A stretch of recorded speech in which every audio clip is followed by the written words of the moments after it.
খুন থেকে দুর্ঘটনা, রাজ সম্পত্তি খুঁজতে গেলেই মৃত্যু নিশ্চিত। কোথায় রয়েছে এই অভিশপ্ত গুপ্তধন? আজকের এই রহস্য রোমাঞ্চ গল্পের সাক্ষী হতে চলেছেন। অনুরোধ করব ভিডিওটিকে লাইক করে দিন এবং চ্যানেলটিকে সাবস্ক্রাইব করে দিন। অবশ্যই কমেন্ট করে জানাবেন কেমন লাগলো। চলুন শুরু করা যাক। আমেরিকার লস অ্যাঞ্জেলেস অববাহিকার ক্যালিফোর্নিয়ার সান ফার্নান্দো উপত্যকায় সড়কপথে যুক্ত করে কাহুয়েঙ্গা পাস।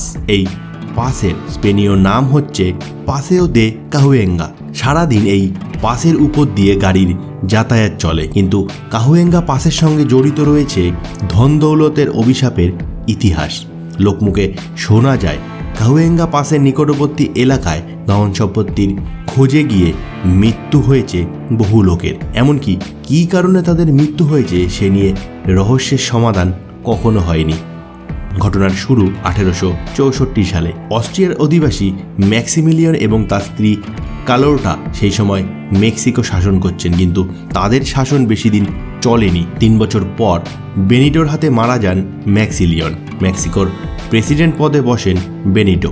ম্যাক্সিলিয়নের মৃত্যুর পর যাবতীয় রাজসম্পত্তি নিয়ে নিজেদের বিশ্বস্ত 4 জন সেনার মাধ্যমে সরিয়ে দেওয়ার পরিকল্পনা করেছিলেন বেনিটো।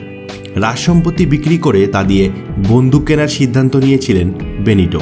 ইতিহাসের পাতা ঘেঁটে জানা যায় $2 লক্ষ মূল্যের সোনা, হিরে, পান্না সহ রাজ পরিবারের যাবতীয় সম্পত্তি নিয়ে মেক্সিকো থেকে রওনা দিয়েছিলেন 4 জন সেনা। বে এরিয়া পর্যন্ত যাওয়ার পর 4 জন সেনা লক্ষ্য করেন যে সেখানে ফ্রান্সের গুপ্তচরেরা ঘোরাঘুরি করছে। ফ্রান্সের সঙ্গে সে সময় বেনিটোর সম্পর্ক মোটেই ভালো ছিল না। তাদের চোখে ধুলো দিয়ে কোনোভাবে বিপুল পরিমাণের ধনসম্পত্তি নিয়ে যাওয়া সম্ভব নয়। অন্য পথ ধরেন বেনিটোর সেনারা। কোনো রকমের উপায় না পেয়ে শেষ পর্যন্ত হরিণের চামড়ায় সমস্ত ধনরত্ন মুড়ে রাখতে শুরু করেন বেনিটোর 4 সেনা। তারপর চামড়ায় মোড়ানো ধনসম্পত্তি মাটিতে পুঁতে সেখান থেকে পালিয়ে যান। তারা যে গোটা প্রক্রিয়া লোকচক্ষুর আড়ালে করেছে এ বিষয়ে নিশ্চিত ছিলেন বেনিটোর 4 সেনা, কিন্তু তাদের এই গোপন কাজ দেখে ফেলেছিলেন দিয়েগো মেরোনো নামে এক ব্যক্তি। পেশায় পশুপালক ছিলেন তিনি। প্রচুর ধনসম্পত্তির লোভ সামলাতে পারেননি দিয়েগো। ঘটনাস্থল থেকে সেনা চলে যাওয়ার পর মাটি খুঁড়ে সমস্ত গুপ্তধন বার করে আনেন দিয়েগো। বিত্তশালী হওয়ার স্বপ্ন চোখে নিয়ে মেক্সিকোর বাড়ির উদ্দেশ্যে রওনা দেন দিয়েগো। কাহুয়েঙ্গা পাস থেকে দক্ষিণ দিকে যাত্রা শুরু করেন দিয়েগো। লস অ্যাঞ্জেলেস অতিক্রম করে তাকে বাড়ি ফিরতে হতো। কয়েক ঘন্টা পর মাটিতে পুঁতে রাখা সম্পদ ফেরত আনতে পৌঁছান বেনিটোর সেনারা, কিন্তু ঘটনাস্থলে পৌঁছানোর পর কোথাও কিছু খুঁজে না পেয়ে তারা বুঝতে পারেন সেই সব চুরি হয়েছে। কিন্তু কে চুরি করলো? কেউ তো দেখেনি তাদের। একে অপরকে দোষারোপ করতে থাকেন তারা। ভুল বোঝাবুঝি শুরু হয় তুমুল লড়াইতে। আক্রোশে একে অপরকে খুন করে ফেলেন সেনারা। অন্যদিকে সম্পত্তি নিয়ে কাহুয়েঙ্গা পাস অতিক্রম করে লা নেপারেলা নামে একটি জায়গায় গিয়ে পৌঁছান দিয়েগো। কিছুক্ষণ সেখানে বিশ্রাম নেবেন বলে ঠিক করেন তিনি। বিশ্রাম নিতে গিয়ে সেখানে ঘুমিয়ে পড়েন দিয়েগো। স্বপ্ন দেখেন এই সম্পদ নিয়ে লস অ্যাঞ্জেলেসে প্রবেশ করলেই মৃত্যু অবধারিত তার। ভয়ে ঘুম ভেঙে যায় দিয়েগোর। স্বপ্ন দৈববাণী পেয়েছেন ভেবে এই গুপ্তধন নিয়ে বাড়ির দিকে পা বাড়াননি আর দিয়েগো। একটি গাছের তলায় সমস্ত ধনসম্পত্তি পুঁতে ফেলেন তিনি। তারপর লস অ্যাঞ্জেলেসের পথে যাত্রা শুরু করে। লস অ্যাঞ্জেলেসে যাওয়ার পর গুরুতর অসুস্থ হয়ে পড়েন দিয়েগো। পথে তার বন্ধু মার্টিনেজের বাড়ি ছিল।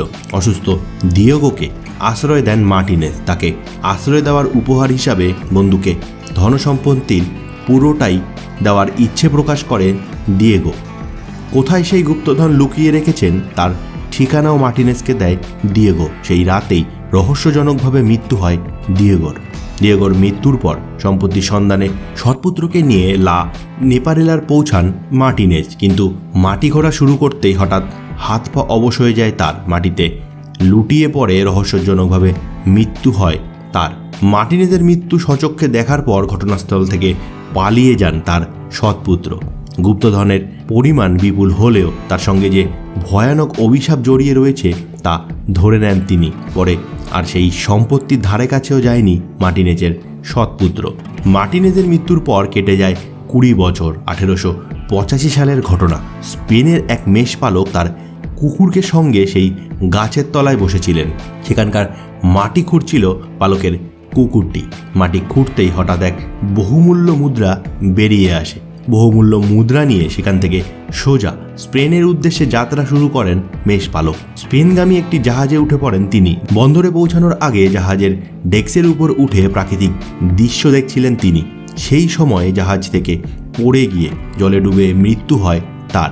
রাজ সম্পত্তির সঙ্গে জড়িয়ে থাকা অভিশাপের কথা চতুর্দিকে ছড়িয়ে পড়ে। মেষপালকের মৃত্যু প্রায় 1 দশক পর গুপ্তধনের সন্ধানে বেরোনোর সিদ্ধান্ত নেন কোরিয়া নামে এক ব্যক্তি। কিন্তু নির্দিষ্ট স্থানে পৌঁছানোর আগেই ব্যক্তিগত বচসার কারণে শালকের হাতে খুন হন তিনি। কথিত রয়েছে বছরের পর বছর গুপ্তধনের সন্ধানে সেখানে যারা গিয়েছিল তারা আর প্রাণে বাঁচেনি।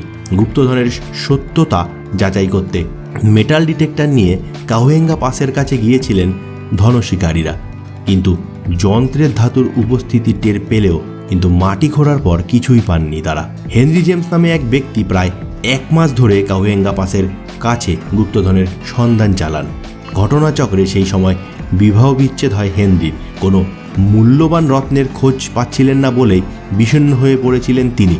ব্যক্তিগত জীবনের পাশাপাশি পেশাগত জীবনেও ব্যর্থ হয়ে পড়ায় আত্মহত্যার পথ বেছে নেন হেনরি।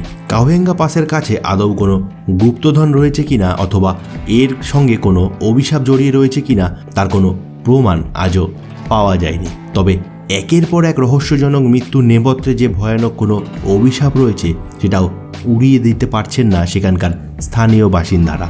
বন্ধুরা, আজকের ভিডিওটা এখানে শেষ করছি। এরকমের রহস্যজনক ভিডিও দেখতে তোমাদের কেমন লাগে অবশ্যই কমেন্ট করে জানাবেন, এবং এখনও যারা চ্যানেলটিকে সাবস্ক্রাইব করোনি সাবস্ক্রাইব করে দাও।